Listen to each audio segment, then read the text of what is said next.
enough of that. Steve Langford, my good buddy, is here with headlines. I'm going to ask him why he did not come in yesterday. I think a major faux pas on your part. We could have worked it out. The audience reaction was appropriate. They were very upset. Steve, you took a beating in the email. Everyone said you were hypocritical. You didn't come in. You didn't talk things over with me. You know I'm a reasonable guy. I wasn't angry. I was just, hey, I don't think that's cool. That's all. Let me put this all in context. I've done interviews with a lot of my friends' children. That's irrelevant. No, but that's what it was all about. No, but listen to me. Here in this case, it happened to be Steve. But Steve is one of my newscasters. Yes. I've given the news department autonomy when it comes to anything, news stories. They have autonomy. But when it comes to meeting George Takei and then you ask him a favor like, can my daughter interview you? He shouldn't be doing that. It's not appropriate. But I've had many friends' daughters and sons. I understand that, but we are in a business of catering to people like you and making sure you're comfortable with us and that we don't become nudges. And so then when we do need a favor, it's for the show. But can't I become friends outside Yes, you can. Of this? But no one should really hock you for favors, especially, listen. Steve's daughter's a lovely girl, I'm sure, but she can meet other people to interview. Steve, how do you respond now that you're here and you've had a day to think about it and reflect on it? Well, first of all, the reason I did not come in Go ahead. Yesterday when I heard you talking is because I probably would have come in yelling. So that would have been good. You. Good. Let me have it. How am I wrong? Well, because I thought I'd, take a moment and think about it. So that's why I didn't come in. A great moment. Thank you for robbing us. No, Thief. Why were you angry? Do you disagree with what I'm saying? No, it's your show. Right. And it's your right. It's a policy. Yeah, it's your show. It's the way you want to run it. Absolutely. No question. Right. However, my kids are not material for this show. Your kid isn't. Okay. Do you remember when Doug Goodstein was putting his daughter right in my in chair? Here. My kids have never come here. No, but you're using the show to get an interview with George. My kids are not material for this show. I'm not talking about your kid. You did. I don't know what. No, I did not. You're hiding behind. No, that. I'm not. Yes, you are. No, yes, absolutely not. How am I talking about your kid? We would never cover your kids. Ever. I'm not covering your kids, but if my You reported on this show about my kid's project. And I don't. I talked about my kid going to the McCartney concert with me and me asking for an autograph. You do what you want. It's your show. Right. But not my kid. I don't know anything about your kid. So let's say instead of your kid, your brother. Not that you have a brother. Do you have a brother? Yes, I have a brother. Oh, okay. Do you have a sister? Yes. Oh. Do you have a grandmother? Not anymore. All right. She's deceased. Yeah. If I heard a story where you went up to George Takei and say, can my grandmother interview you? I would say to you, you know what, Steve? Maybe you should back off that because George is here. The only reason you know George is through my show. Absolutely, and I agree with you on that point. There's no question. And I don't learn anything about your grandmother by saying that or your kid. I didn't even know you had a kid. Who would marry you? Do you know that when I worked at Hard Copy 15 years ago, your kids came up? So if you at one point, and we had some knuckleheads running the show at that point, right? And they were apparently about to publish, air a photo of you with your kids, and we all looked at the people upstairs and said, "You're out of your mind. Well, this is over the line." Let me say something. That is a very nice thing. That's not always the same. been my policy.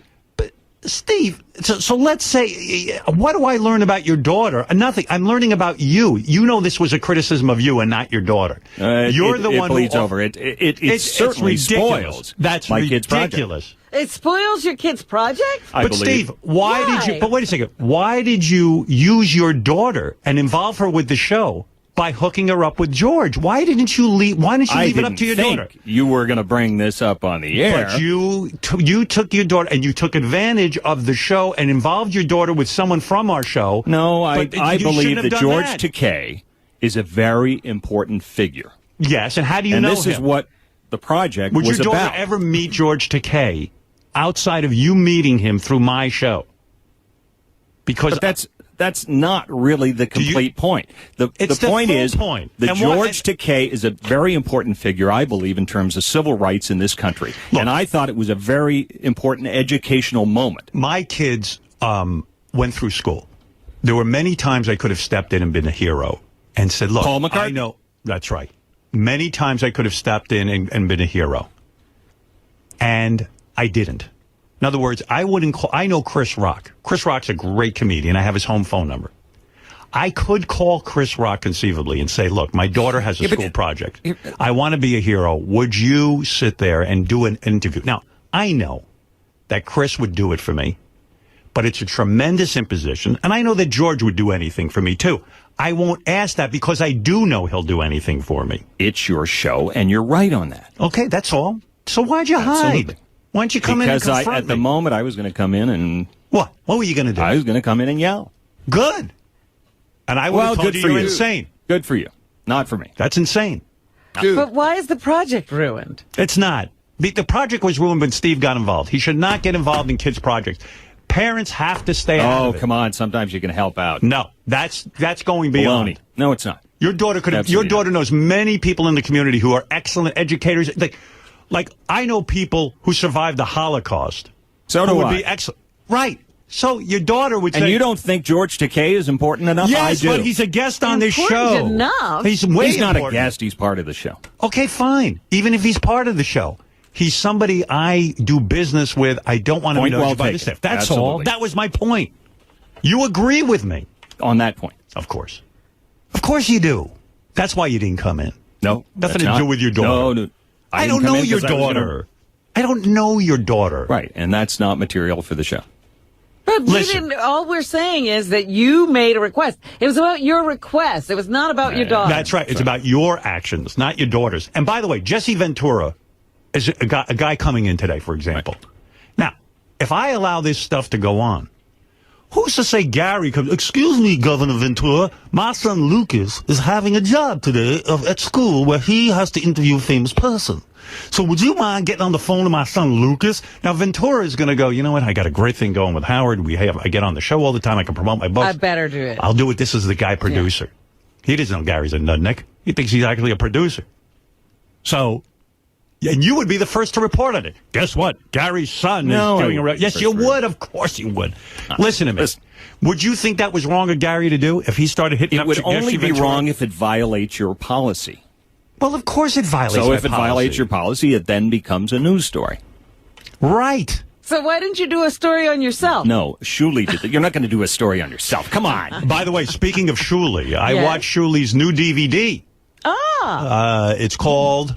Do you know the name of it? I don't. What kind of newsman are you? You're so busy with school projects. And that's a colleague. Yeah, that's a colleague. Maybe you should pay attention to him. Anyway, Shuley has a new DVD. It's something Jewy, the title. I don't know what it is. He's very Jewish. You know. It's from Israel. You understand that type. All right. So, George is like, yes, I do. I do understand that type. Yeah. Very, very familiar with the Jews. Yes. I'm in Hollywood. They're my best friends. That's right. Anyway. Shuley's new DVD is very good. I don't know what it's called, but I was enjoying it and laughing. Thank you. All right, Steve, I'm done with you. I don't think this resonated with you, or I think you're trying to turn this into something about your daughter. No, not at all. This is about you, not your daughter. How dare you hide behind that? Baloney. Shame on you. Now do a wonderful job with the news. In